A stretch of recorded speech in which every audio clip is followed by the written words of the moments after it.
So you wanna be a picture book writer, then you gotta write picture books.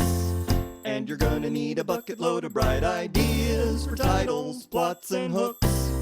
If you're partial to prose or you're raring to rhyme, then repeat after me, it's a challenge, but I'm gonna tackle each story 1 month at a time with 12 by 12.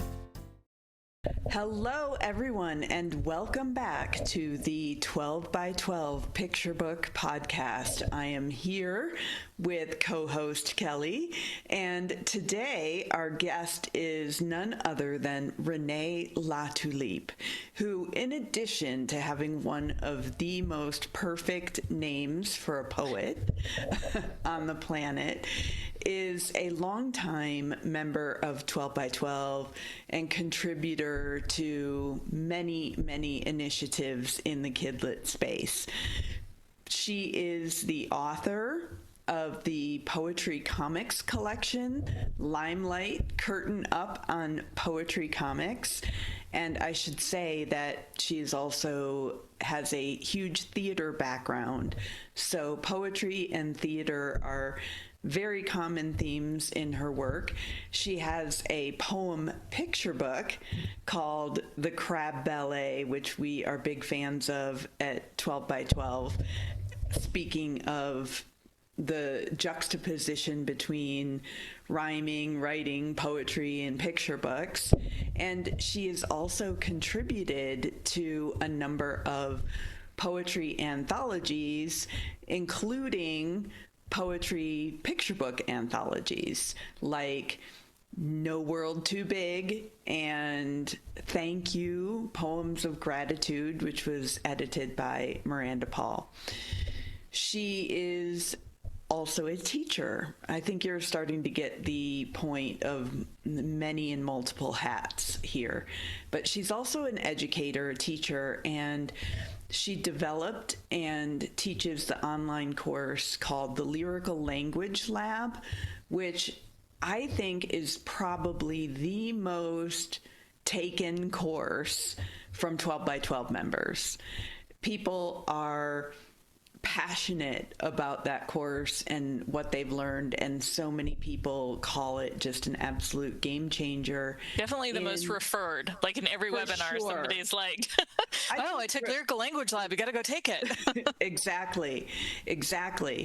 So let's just get started. And I forgot almost like my favorite part, which is you live in Italy. Right. Anybody who has known me for more than 2 minutes knows that I'm fanatical about Italy, and we actually did meet there once upon a time years ago when I ran a writer's retreat in Florence. And you're from a village in Tuscany called Piombino. Is that correct? Piombino. Yeah, right. On the coast of Tuscany here, right across from Elba. It's a tough life. Yeah, someone's got to live it. Someone has to live there. Someone's got to live here. So let's start with one other thing.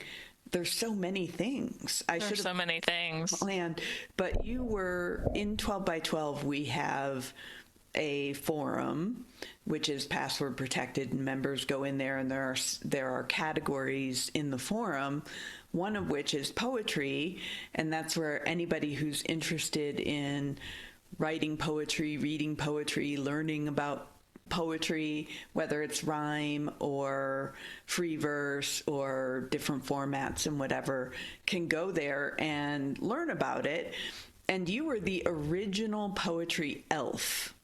I was the original poetry elf. Yeah. And then you trained our elves that came after, and then I think they trained the elves that came after them, or you trained them too, or right. Yeah, I think Carrie Finnison came after me. She didn't need much training. She knows exactly what she's doing. She didn't need any training. She's a pro.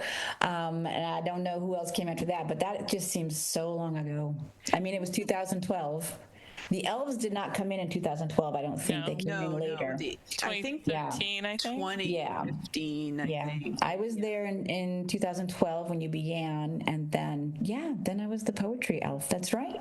Yeah. A couple of years, I think. For those who may be less familiar with the 12 by 12 vernacular, an elf is somebody who leads a particular section of the forum. Yeah. So we have, and Renee was the original poetry elf. So maybe start by telling us why you're so passionate about poetry. I'm just going to go right with the easy questions, huh? We're going to start easy. Why are you passionate about pasta sauce? I don't know. I mean, it's just in me.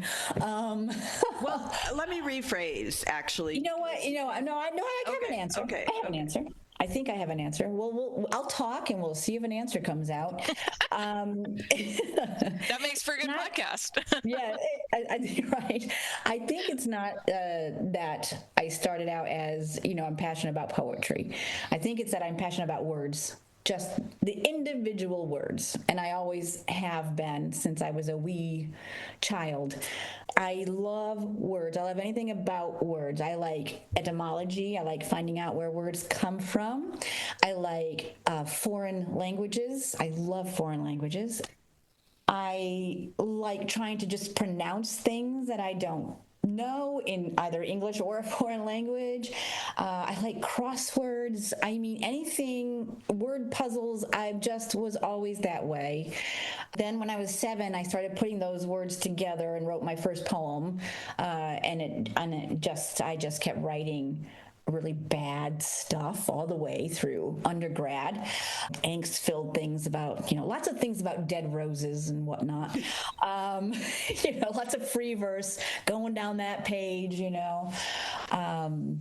Free verse is my first love, and it continues to be my first love. Even though I do teach rhyme, etc., I absolutely adore free verse because it's free. I think it's just so exciting. It's an exciting medium to explore, and to take different avenues and then sort of come back to the road that and now I'm going to mix a bunch of metaphors, but I don't know. There's just something so personal to me about free verse, and so I mostly wrote free verse and write free verse now as well. It was just always in me. It's just, I guess I just got the rhythm, I don't know, for rhyme as well. It's not something I studied. I'm talking about rhyme and meter. I just figured it out. I did study poetry in college as an undergrad before switching to theater, but it's just one of those things that one does, I guess. Like an artist paints, a musician plays, and a writer writes. Mm-hmm. That's it. I think some people are intimidated by poetry, which I think is where the not just some people question came from. And I think that was part of your inspiration for creating the Lyrical Language Lab. Yeah. Was it not? Yeah, absolutely. Yeah. Yes, because unfortunately, I was also an English teacher, a high school English teacher, and I was also a high school student at one point. And I cannot say that I ever loved studying poetry then. I wasn't there. I read my Sylvia Plath and my Anne Sexton, of course. I was, like any self-respecting teen girl is going to do, at least in the 80s. I don't know about now. But it was my poetry teacher who gave me, the complete works of Sylvia Plath. But the actual studying of literature was never something that I loved. Not just poetry, but, anything, because they didn't make it exciting to me. Mm-hmm. It was just like sitting in your rows. And when I became a teacher, it was really important for me to have a student-centered focus, which is what they taught at NYU anyways, and a lot of drama. I used a lot of drama in the classroom. Sometimes the kids were just like, please, can we just sit down? I'm like, nope, get on up there. Come on, we got some 1984 to act out. So I just think that, the approach needs to be student-centered when you're teaching, especially poetry. I remember being in my master's class at NYU and being in the class where they teach you how to teach the actual practical class, theory's done. This is how we actually teach the stuff. And having people in my master's class saying, I don't want to teach Shakespeare because I'm afraid of him. And I'm not going to teach poetry. And I'm like, what's happening here? We're English teachers. What? I was like, what's happening here? I thought I was on another planet. Those words actually came out of their mouths, and it upset me a great deal. Like, how can you not teach poetry? You're afraid of it. Well, go learn about it. Break it down. Get a good teacher who's not going to make you sit there and be like, what's the symbolism in this? That's not what we do. So unfortunately, I think that a fear is not just in students and in your run-of-the-mill readers of poetry. It's also a problem actually in the schools sometimes. If a teacher doesn't feel comfortable with that medium, they're not going to teach it, or they're just going to sort of, roll over it very quickly and not give it its due. And really, it can be so simple as just read a poem every day and then don't discuss it. Just read it. Move on. Just say, isn't that beautiful? All right, let's move on. You don't have to break your brain on it, like crack. You don't have to over it. You know what I mean? Right. You really don't. It's not like, It's about stopping, and I'm sorry. It's about stopping and savoring the language. And again, it comes back to those single words and how they're put together. And to me, it's the craft. Like, I'm so much more interested in how something is put together than what it actually means, because it's going to mean something different to every reader or listener. Yeah. Wow. I remember my son was second grade, and his teacher, Mrs. YN, who was amazing, did a poet's tea. And so each student, they did their whole poetry, however long it was, 3 or 4 weeks, and they had learned how to write these different things. And then they wrote certain things, and she made a book of their poems. And then, the parents came, and they had set all the tables, and there was little flowers in the middle of the table. Yeah, and then each student got up, and it was just it was so, I think they had so much fun just showing off their work and their room. And she really made it a good time for them. And like you were saying, I think that's the student-centered focus, that if they're having a good time doing it, they're going to remember it. It's going to mean something to them rather than just, how do I get through to this test and pass it, Yeah. I mean, I'll never forget, I did a poetry cafe in my 9th grade class, and everyone could bring their own work or bring in a poem that they like, and they could read it. And I had candles, and I'm sure that was a fire hazard I wasn't supposed to be doing, but there it was. And they could get up and do their thing. We were all sitting on the floor, hanging out. And there was a very quiet kid in that class who didn't feel that he belonged in that school. I worked in a school for gifted children, for academically gifted kids. And he had told me he didn't feel like he belonged there, like he wasn't smart enough. And I was just like, I don't believe that's true. And he never really spoke much. And in that cafe, in that dimmed light, he got up and recited Emily Dickinson, I'm nobody, who are you? And I was just like, my work here is done, people. I'm out. I'm out. I mean, it was just, kids need those moments. Absolutely. Yeah. They need those moments. Yeah. So do teachers, honestly. So do teachers. And you're like, oh, thank goodness I wasn't just howling into the wind all this time. Right. But yeah. And writers need that too, where we give ourselves the space to create something that's meaningful to us.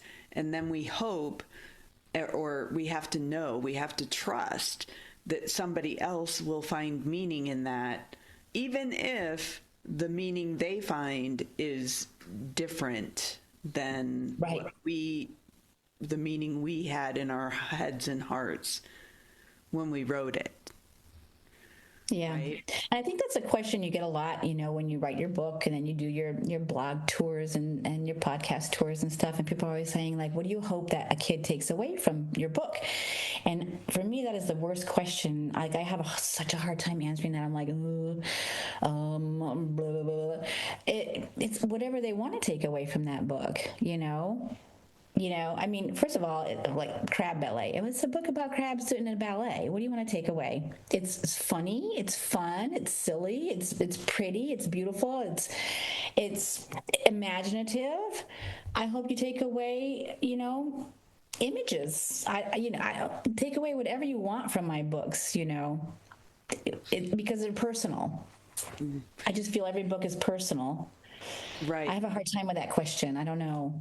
It is. Well, it's the reader that completes the circle, right? Right. Yeah. Yeah. So that's the final step of that book. Once it goes out into the world, it has a whole other life with the reader and what it means to them. And right. I mean, I feel like every person. I already did my job. I'm not really trying to teach anybody anything with my books. I'm entertaining, I hope, as we can hope to do. We hope that you enjoy it. That's it. I don't know what else. It's like the waiter bringing the dinner. Enjoy your meal. Although there is craft that goes into the preparation. Of course, there's craft. And right. some people who are foodies might be able to detect certain spices or a cooking technique. But you're right. And then ultimately, though, whatever you're eating it's this symphony of all these different things coming together. And I might really love it, and Kelly might think it's the worst thing she ever tasted. But look at the three of us, right? If the three of us went to an Italian restaurant in New York City, right? Like all three of us are going to have a different experience because Renee's going to be comparing it to what she makes at home or what she's used to having in Italy around her town, and the nonna down the street who makes the fresh pasta and whatever. Julie's going to be comparing it to her memories of traveling in Italy and what that means to her. And for me, I'm going to be like, oh my gosh, New York pasta. Nobody's ever taken me to like a New York restaurant run by an Italian with, fresh pasta like this. So it's the same dish, but even all three of us would experience it differently because you bring your own experiences to that moment, and a book's the same way, Right. Yeah. Right. And going back to, I like what Julie was saying, that of course there's craft involved. Obviously there's craft involved. Otherwise, the books aren't going to be published. But it goes back to what I love so much about writing, and it's just, I admire craft. I admire craft. I read books with a pencil in my hand, and I underline things and put little check marks and lovely turns of phrase, whether it's funny or whatever.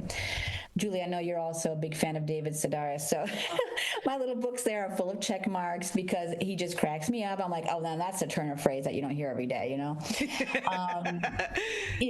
there's like every single sentence basically. But, because that's what draws me in. It's not whatever message. I'm not looking for messages. I'm looking for a beautiful story, well told, and that well told part is the craft. So I love it when somebody really knows their way around language. Yeah. Well, speaking of crab ballet, which I have here, because you did a book chat, I don't know if it was last year or the year before. And a couple of years ago, yeah. In that chat, we talked a bit about rhyme and the rhyming in this book in particular. So I randomly opened this and I will read it. Spotlights formed by speckled sun. Show Act 2 has just begun. Our star performers, row on row, rise on tiptoe one by one. Bows draw notes from violins as arm to arm 10 starfish spin. Their tube feet flicker, flash, and go. A pinwheel promenade begins. And then on the next page, a single urchin rules the reef, her on-point dance, too rare, too brief. A tiny, spiny dynamo, her fans sit stunned in disbelief.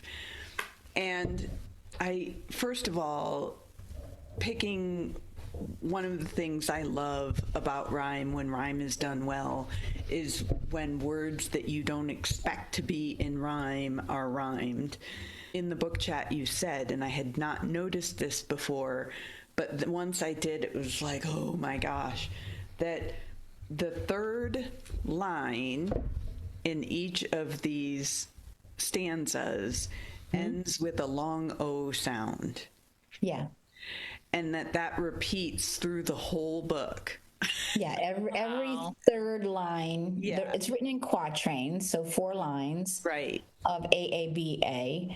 So the third line in the entire book rhymes.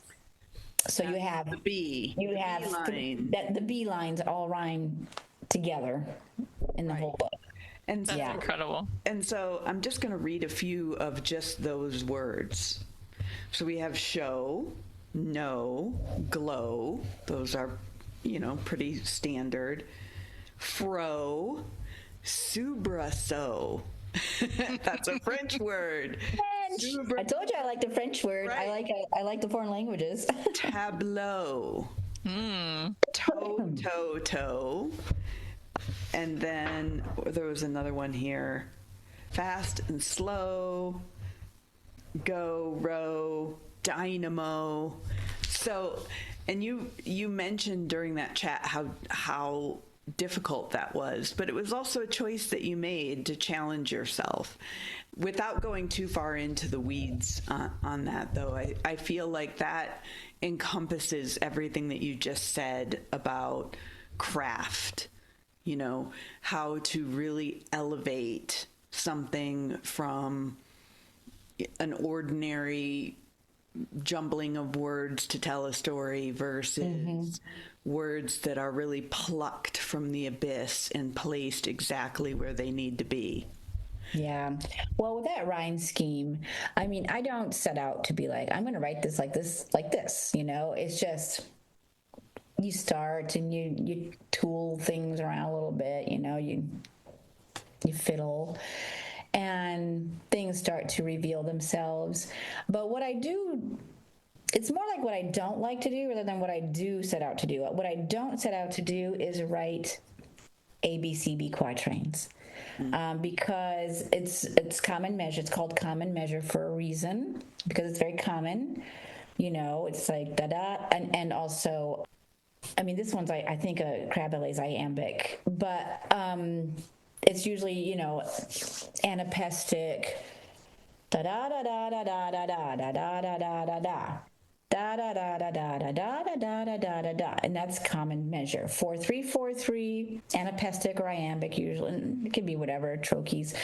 So I tried not to do that because if it says common measure, I don't want to do it. It's like I don't want to do it. I want to do something else. Don't do something else. Let me just paint myself into a corner, which is exactly what I did with Crab Ballet. I just painted myself right into that corner. And luckily there weren't many revisions required, but there was like one stanza and I was like, it took me forever. And I think that's something, also to keep in mind as far as craft goes is, I didn't write it to challenge myself, actually. I will correct you on that. I wrote it just because that's the way it came out. And I was glad that it wasn't common measure. And I was like, well, just go with this then.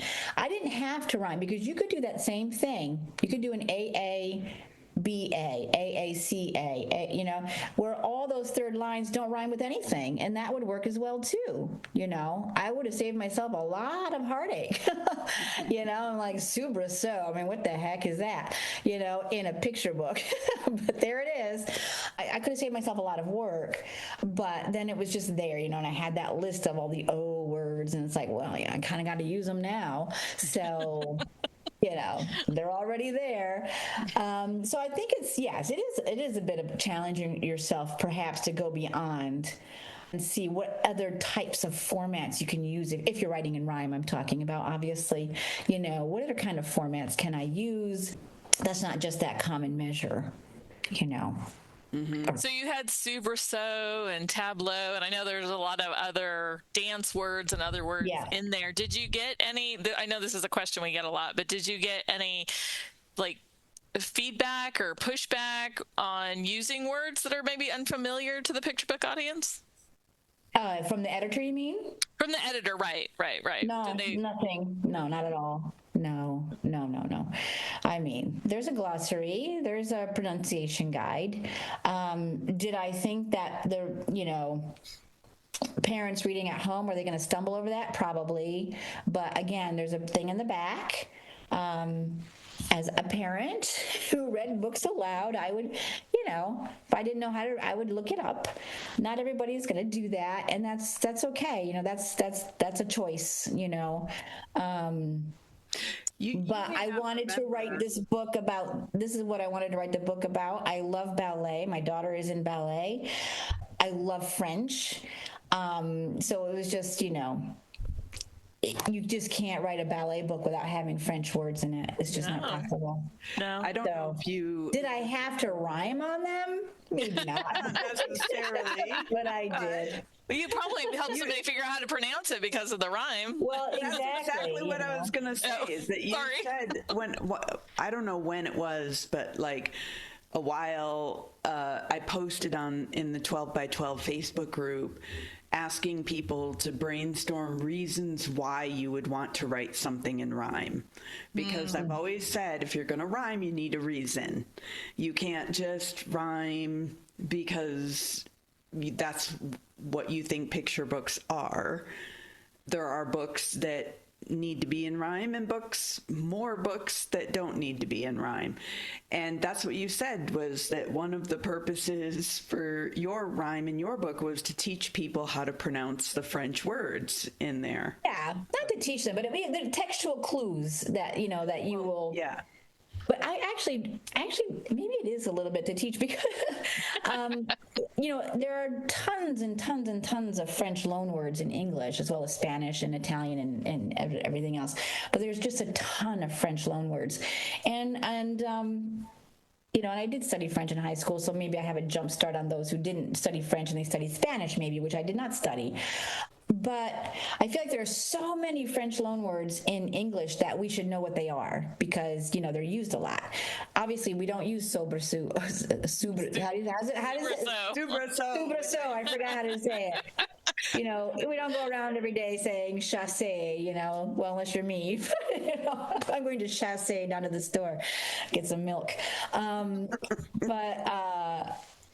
there are a lot of French loanwords, and I think it's important to understand that about the English language, that it's not just, Anglo-Saxon. There's just a ton of words that we borrow from other languages, and they really just enrich our language. Yeah. And so I'm thrilled if I can ever I always love seeing foreign words in picture books. We see Spanish words, we don't really bat an eye at that. Because Spanish is a huge language in the United States, and we don't bat an eye when there are Spanish words in there. But we do if there's French or German or anything else. So I'm all for it. I'm like, put those words in there, enrich the vocabulary, because it's not just enriching the vocabulary, it's enriching, cultural awareness as well. Yeah. And I think it's important. I love the use of foreign language in picture books. All right, so your latest book was Limelight, Curtain Up on Poetry Comics. So you went from crab ballet to, would this be like a middle grade? Middle grade graphic novel. 9 to 12, I'm just wondering how you decided, what was your inspiration to...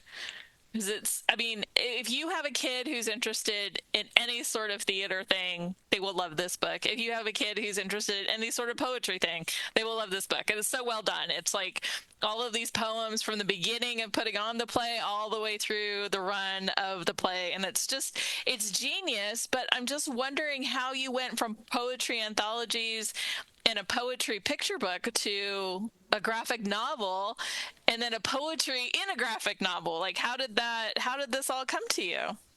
Well, it didn't go that way. This is the first book I wrote. Really? Oh my gosh. Yeah. Is it the first book I wrote? I don't remember. You can tell. No, I did write. I did write Crab Ballet first. This is the first book I sold. This one. Oh, okay. Crab Ballet is the second book I sold. This is the first. It just had an 8-year journey. So, we're just seeing it now. And I wrote one of the poems in here back in 2012.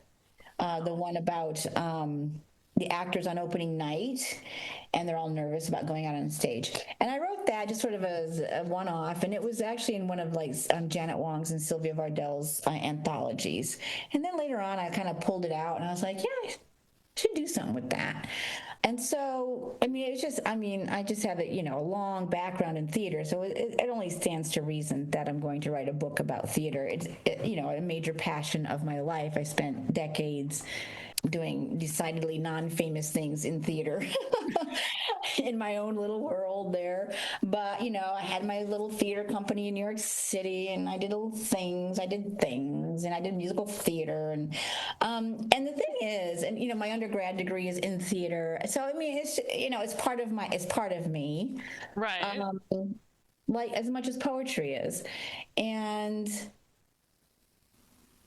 And what I enjoyed about my education in theater is that through high school and through undergrad, I had to learn about every single aspect of the theater, which was such a wonderful thing. I mean, the worst thing for me was sound. I was like, I did it once. I got the grade. I will never do that again, ever. that is not my thing.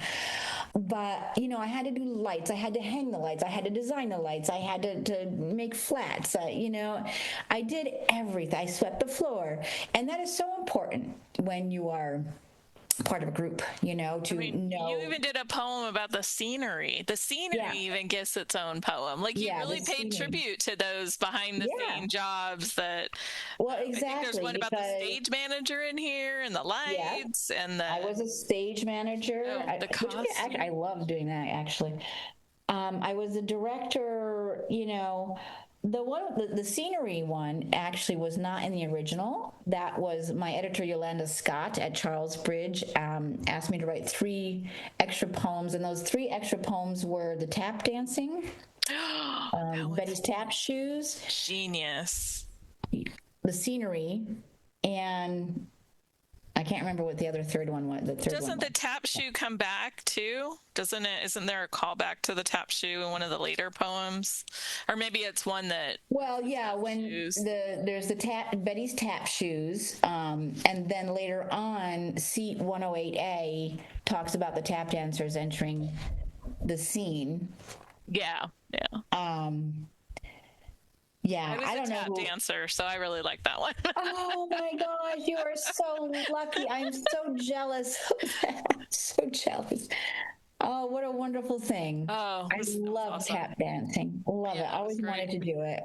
Was it always a graphic novel from the beginning, though? No. Okay. I had a vision that was completely not this. It was a very painterly vision, and I had also the illustrator, and they hired that illustrator. And I was so excited because he does poetry comics, and he knows, like, he can do like any sort of medium, and it's just very painterly. And I had these visions in my head, and then he pulled out 6 months later. Oh, no. And that's when Yolanda says, I'm thinking graphic novel. And I was like, God, don't know. And so then I was like, you're the expert. Do what you must do. And so she did. And I got the what do you call it? The first round of the sketches, I guess. Sketches, yeah. Sketch dummy. Yeah, yes, about part of it. And she's like, what do you think of this? And I was like, you're going to have to sell me on this. And then I just fell in love with it after a while. I had to have that moment, of letting go of my vision and seeing her vision, which is clearly much better than my vision. It is correct. It is the right vision. It is the right one. 8 years ago, or however long it was, who knew that graphic novels were going to be so huge now? Yeah. Absolutely was the right choice. And Chuck, I have to mention that the illustrator, of course, Chuck Gonzalez, I can't not mention Chuck, just did such a marvelous job of, and it was fun because it's not a novel. So we had to create a story. We had to create the story around those poems. And Yolanda, that had a great time with this. She says, to give some direction to the illustrator, can you create a musical with recurring characters that are going to recur in the book. And I was like, yes. I basically wrote an outline of a musical. I had the names of the dance numbers, the singing, the songs. I gave titles to the songs. I had all the scenes. I had the whole story. We didn't use any of it. I was like, I might have gone overboard. She's like, yeah, we don't need all that. I was like, yeah, but I think I'm going to write a musical now. Of course you are. I'm going to write a musical. But the characters and the overall, the framework of the kids putting on a show, that did remain, obviously, because we had to give it some sort of shape. It didn't, it needed to have. Well, I mean, it's so kid friendly, teen friendly in this. I mean, like, this took me back to reading like Archie comics in the best way, right? It was just that fun style of Chuck's is so fantastic. And I mean, it would be my hope that like that intro to drama class you take in 8th grade or 9th grade, like they're pulling this out the first day just to kind of show like this is what we're gonna do. Here's a great introduction.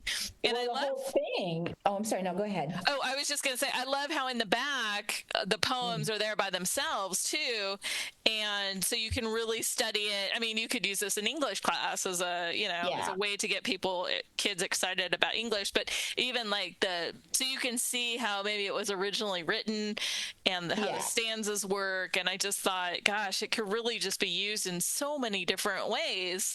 Well, that actually, having the poems in the back like that was really important to me personally, and I asked for that because when you write a poem, you've got it in your head. It's got a form. It's got a pacing. That the white space is important, and I was like, we're going to lose all of that in the graphic. Gorgeous to look at, but what am I gonna? I'm gonna lose the pacing, I think, which actually did not really come to pass. I don't think that much was lost actually, because, and that's another reason. I mean, I am glad that we have, we've got the reverse. So I mean, all of these are different poem forms as well. I think the reason that we didn't lose as much as I thought I was going to lose is because these are mask poems, and so they're basically monologues. Mm-hmm. So my vision in this poem, a mask poem is written from the point of view usually of a non-speaking object. There are some people poems in here as well, but most of them are mask poems. Those would be persona poems, and it's kind of all in the same area. Well, and you do get some pacing just with the way that the speech bubbles work. Like there's space, there's literal space there, and so. And I was very lucky to have tons of input. If I felt like maybe can we move this line over to this one. Oh, that's great. They're so generous. Charles Bridge was just a dream. But the mass poems, my vision for this too is I actually think this entire book can just be performed as a school play. Absolutely. The kids would have a great time being the costumes, being the scenery, and talking from that point of view. Yeah, it can be used in so many ways. I love it. Okay, so I want to ask, putting the middle grade aside for a second, can you very briefly for our audience describe the difference between a poem, an anthology of poetry in picture book form, and a poem picture book? Sure. Because I think people blur them. Yes, they do. And I'm a little bit of, I don't know. I don't want to say snob, stickler, annoying person. I don't know what you want to call me, whatever. But there's different. A rhyming picture book is not poetry. Okay, it's rhyme. A poem is a moment. A poem is a moment. It's gosh, how do you explain a poem? Okay, wait a minute. Let me just, because I know this is going to be a question.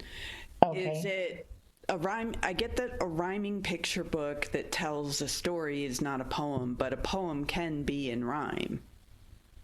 Of course. Oh, okay. Yes. Okay. Yes, I thought for a minute there. All right, let's back up. Okay, there's a poem, just your standalone, everyday, run-of-the-mill poem. Okay, there it is.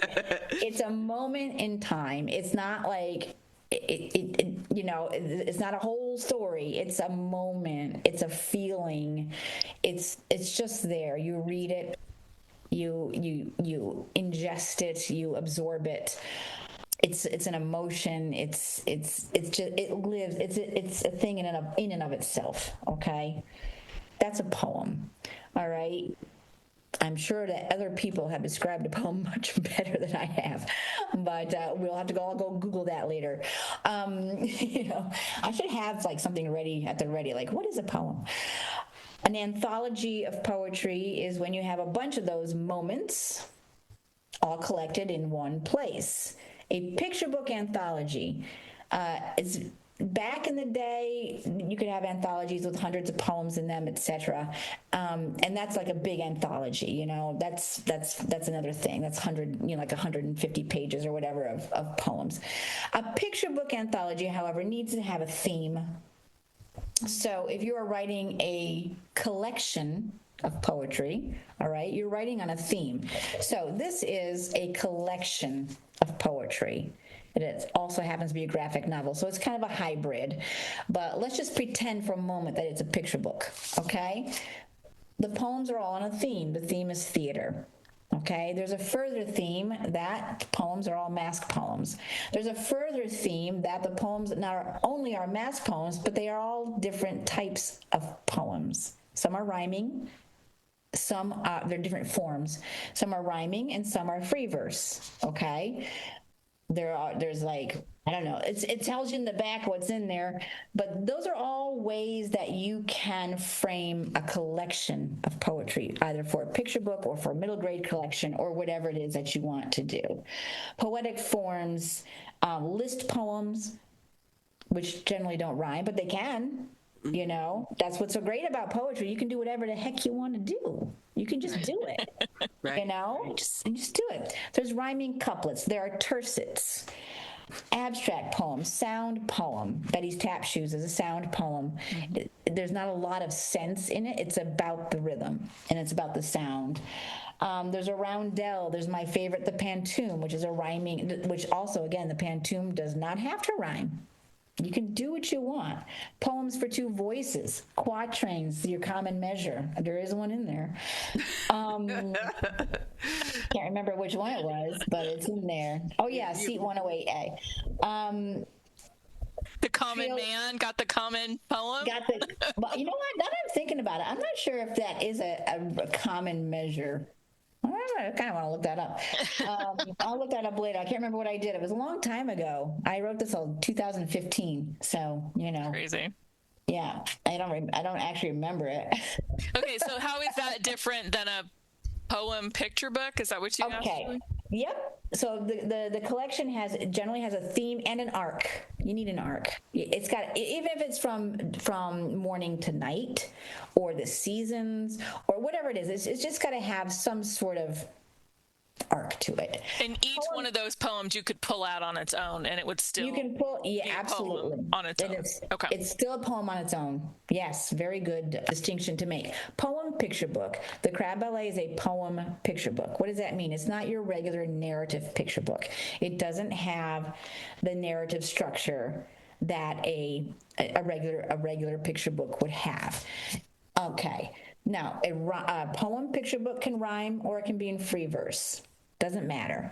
The point is that the story is told in rhyme, but it's not a traditional narrative story. It is a longer moment, let's say.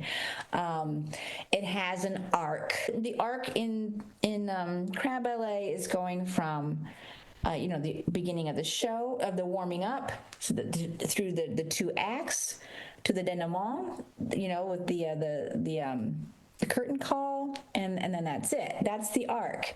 But it's not a narrative like, give me a narrative, Julie. I don't write that stuff, so I don't know. give me an example. It's not a narrative like Susie wants to be in the ballet. and then we show her becoming a ballerina. Right. Like if we go back, like what is that old the classic Bronterina? You know, it's a classic ballet book with a dinosaur who wants to be a ballet dancer. That's a narrative story. It's written in prose. It's a narrative story. It has a beginning, a middle, and an end, and it's very clear. Right? It's got all the parts of the story, whereas a poem picture book will not have that. It does need to, however, have an arc. Yeah. So one example that I can think of off the top of my head of a poem picture book is one of my all-time favorites, which is Give Me Back My Bones by Kim Norman. Yes. And it's got a pirate theme. Yeah. And the arc is we're getting vignettes from each part of the skeleton. Yeah. And so ultimately by the end we have the full skeleton. And so that's the arc. But yes, and going back to what Kelly says, you cannot pull out a stanza from Crab Ballet or Give Me Back My Bones, and it won't stand as a poem by itself. Right. Because it's like... That's important. Right. So here's a poem picture book that is not rhyming, which is The Stuff of Stars by Marion Dane Bauer. And that arc is literally the story of the universe, from nothing to you, the reader, and how we're all made of stardust. And it's one of the most beautiful picture books ever written. And you could not pull any page out of it and have it still make sense, but it doesn't rhyme. So, and it's really not telling the story of a person. It's taking a perspective on life. So there, we just defined it. There we go. There you go. There it is. All right. Well, I think we could go on and on and on and on, but we are trying to keep these episodes somewhat. I just have to say one thing. One of my favorite things in the entire world is seeing people do the thing they were meant to do or what they were called to do in life. Yeah, and like when you see somebody like performing, it could be like a rock star or an actor. It could be somebody who's meant to be a preschool teacher, and Miss Hale I worked with, and she was amazing. Anyway, Renee, I have so enjoyed this conversation, and we've worked with you on like 3 or 4 different presentations that you've done, and every time it's just like, this is the thing you were meant to do, is like poetry and rhyming and teaching and like all of those things. We get to see you light up, and we're just so honored to be in your presence while you do these things. So thank you. I just like podcasts and Zooms. I think, I don't know. That's my special talent. Like something like you talked about poetry coming so easy to you, and how it's just the way it just comes to you. And a lot of us don't feel that way, myself included, but you make it accessible to all of us. You're not judgmental. That's a true gift. We could be judgmental, but we're not. You're not. I think that one of your objectives is to make people less afraid of poetry, and to understand poetry can be part of any kind of writing. Yeah. Any kind. A personal essay, a newspaper article, a novel, a picture book, because it's just all about words. Craft. Yes, craft. It's all about craft. Word placement and craft and trying to make something beautiful. You need to have the love of words. That's fundamental. That's like rule number 1. You must love the words. All the words. All of them. All the words. You have to love all the words, and then you have to start loving how to put them together in the best way to make that music, that makes things so exciting to read. Right. Yeah. Right. So thank you for that. And what we're going to do is, in the show notes, we'll have the link to Lyrical Language Lab.